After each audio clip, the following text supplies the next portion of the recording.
তোদেরকে আমি কথা দিয়েছিলাম 2026-এর ভৌত বিজ্ঞান যেভাবে কাঁপিয়েছি 2027 আরো ভয়ঙ্কর ভাবে কাঁপাবো, এবং সেই অনুযায়ী ফার্স্ট সামেটিভ থেকেই আমাদের প্রিপারেশন শুরু হয়ে গেছে। তোদেরকে আমি স্টাডি প্ল্যান দিয়ে দিয়েছিলাম, আর স্টাডি প্ল্যান ধরে ধরে ওয়ান শট রিভিশনও আমাদের চ্যানেলের মধ্যে চলে এসেছে। প্রথমে গ্যাসের আচরণ এসেছিল, তারপরে আলোর পার্ট 1 এসেছিল, তারপরে আলোর পার্ট 2 এসেছিল, তারপরে গ্যাসের আচরণের সমস্ত ধরনের অঙ্ক এসেছিল। তারপরে তোরা বলেছিলি দাদা পর্যায় সারণী দাও, পর্যায় সারণী দাও, পর্যায় সারণী দাও। আমি যেটা বুঝলাম, পর্যায় সারণীর একটা খুব ভালো লেকচার আমাদের চ্যানেলের মধ্যে অলরেডি রয়েছে, যেটা হচ্ছে আমার আগের বছরের ধামাকা ব্যাচের প্রথম ক্লাস। আমাদের এই চ্যানেলের মধ্যে ছিল প্রায় 55,000 মতো তার মধ্যে ভিউজ ছিল।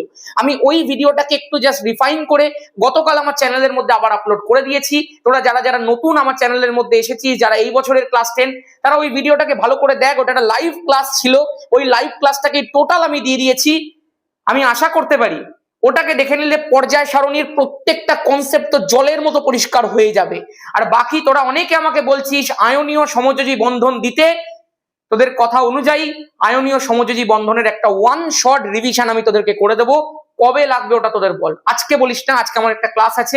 কবে লাগবে বল, যদি কালকে বলিস তো কালকে করে দেবো। আর তারপরে কিন্তু কোয়েশ্চেন লিক সেট গুলো আসছে, যেগুলো করে নিলে ফার্স্ট সামেটিভ খতম।